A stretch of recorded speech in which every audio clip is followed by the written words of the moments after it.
சீகன் பால்கு தரங்கம்பாடிக்கு வந்து இறங்கிய 318ஆம் ஆண்டு நினைவு நாளை முன்னிட்டு பல்வேறு அமைப்பினர் அவரது திருவுருவ சிலைக்கு மாலை அணிவித்து மரியாதை.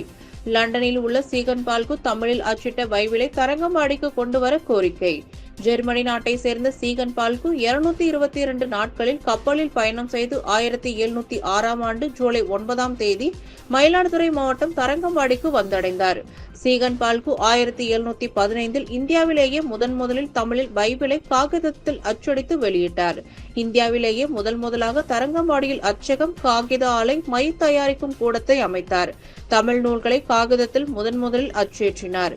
தமிழ் நாள்காட்டியை முதலில் வெளியிட்டார். இன்னும் பல சாதனைகள் தமிழ் மொழிக்காக செய்தார்.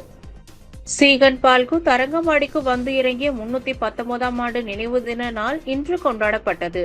சீகன் பால்கு வந்து இறங்கிய கடற்கரை இடத்தில் இருந்து பேராயர் கிறிஸ்டியன் சாம்ராஜ் தலைமையில் பள்ளி மாணவர்கள், டிஎல்சி நிர்வாகத்தினர் சீகன் பால் திருவுருவ சிலை அமைந்துள்ள இடத்திற்கு வந்து பூம்புகார் தொகுதி எம்எல்ஏ நிவேதா முருகன் மற்றும் பல்வேறு அமைப்பை சார்ந்தவர்கள் மாலை அணிவித்து மரியாதை செலுத்தினர். பின்னர் செய்தியாளர்களை சந்தித்த பேராயர் கிறிஸ்டியன் சாம்ராஜ் கூறியதாவது: இந்தியாவில் முதல் அச்சுக்கூடத்தை நிறுவிய சீகன் பால்குவிற்கு தரங்கம்பாடியில் மணிமண்டபம் கட்ட வேண்டும் என்று வைத்த கோரிக்கையை ஏற்று தமிழக அரசு மணிமண்டபம் மற்றும் ஒரு அரங்கம் கட்டுவதற்கு ஒப்புதல் தெரிவித்து ஜூன் 24ஆம் தேதி சட்டசபையில் அறிவித்த தமிழக முதல்வருக்கு நன்றி. தஞ்சை சரஸ்வதி மகால் நூலகத்தில் இருந்து கடந்த 2005ஆம் ஆண்டு திருட்டு போன சீகன் பால்கு 1813ஆம் ஆண்டு தமிழில் மொழிபெயர்த்து அச்சிட்ட பைபிளை லண்டன் மியூசியத்தில் இருந்து மீட்டு தரங்கம்பாடிக்கு கொண்டு வர வேண்டும் என்றார். வாழ்த்துகின்றேன். ஜூலை 9 என்பது இந்திய கிறிஸ்தவ மக்களுக்கும் குறிப்பாக தமிழ் சுவிசேஷ லுத்தரன் திருச்சபை மக்களுக்கு ஒரு சிறப்பான மகிழ்ச்சியான ஒரு நாள். சீர்திருத்த திருச்சபையின் இந்த மண்ணிலே முதல் மிஷனரிகளாக வந்த சீகன் பால் ஐயர் அவர்கள், புளிச்சோ ஐயர் அவர்கள் தங்களுடைய இளம் வயதிலே இங்கு வந்து தங்களுடைய பணிகளை துவங்கினார்கள். 13 ஆண்டுகள் இந்த இடத்திலே வந்து அவர் தன்னுடைய சமய பணி, சமூக பணி, கல்வி பணி, மருத்துவ பணி என்று சொல்லி பல பணிகளை இங்கே அவர் துவங்கினார். அதை அங்கீகரித்து தமிழக அரசு இன்றைக்கு அவருக்கு ஒரு மணிமண்டபம், ஒரு அரங்கம் கட்டுவதற்கு ஒப்புதல் தெரிவித்திருக்கின்றது.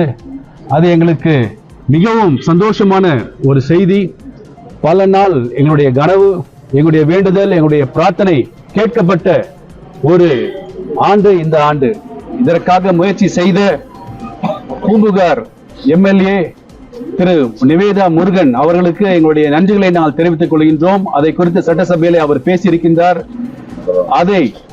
அது மட்டுமல்லாமல் இதற்கு எங்களுக்கு அதிகாரப்பூர்வமாக அறிவித்து சட்டசபையிலே ஜூன் 24ஆம் தேதி அறிவித்த நம்முடைய தமிழக முதல்வர் அவர்களுக்கு எங்களுடைய நன்றிகளை நாங்கள் தெரிவித்துக் கொள்கின்றோம். அது மட்டுமல்லாமல் இதுக்கு உறுதுணையாக இருந்த மாண்புமிகு அமைச்சர் சுவாமிநாதன் அவர்களுக்கும் எங்களுடைய நன்றிகளை நாங்கள் தெரிவித்துக் கொள்கின்றோம். அதோடு கூட மற்ற அமைச்சர் பெருமக்கள் கே நேரு அவர்கள் மற்றும் கீதா ஜீவன் அவர்கள், அது மட்டுமில்லாமல் அன்பில் மகேஷ் பொய்யாமொழி அவர்கள் அனைவருக்கும் என்னுடைய நன்றிகளை நாங்கள் தெரிவித்துக் கொள்கின்றோம். கூறியவர்களே, லண்டனில் அங்கு இருக்கின்ற இந்த தமிழ் வேத புத்தகத்தை தரங்கைக்கு கொண்டு வந்து இங்கு உள்ள எங்களுடைய மியூசியத்திலே அதை வைக்கப்பட வேண்டும் என்பது எங்களுடைய ஒரு விருப்பம்.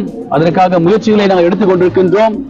அதோடு கூட உங்கள் அனைவரையும், இந்த நிகழ்வை தொலைக்காட்சி மூலமாக பார்த்துக் கொண்டிருக்கின்ற உங்கள் அனைவரையும் நாங்கள் தரங்கைக்கு வரும்படியாக அன்புடன் வரவேற்கின்றோம். வாருங்கள், தரங்கையை வந்து பாருங்கள். அலைப்பாடும் இந்த கடலையும், டேனிஷ் கோட்டையையும், அதோடு கூட எங்களுடைய சீகன் பால் மியூசியத்தையும், டேனிஷ் மியூசியம், அரசாங்கம் அமைக்க போகும் அந்த மியூசியத்தையும் நீங்கள் பார்க்கும்படியாக உங்களை நான் அரசாங்கத்தின் சார்பாகவும் தமிழ் சுவிசேஷ லுத்தரன் திருச்சபையின் சார்பாகவும் அன்போடு நான் அழைக்கின்றேன். நன்றி.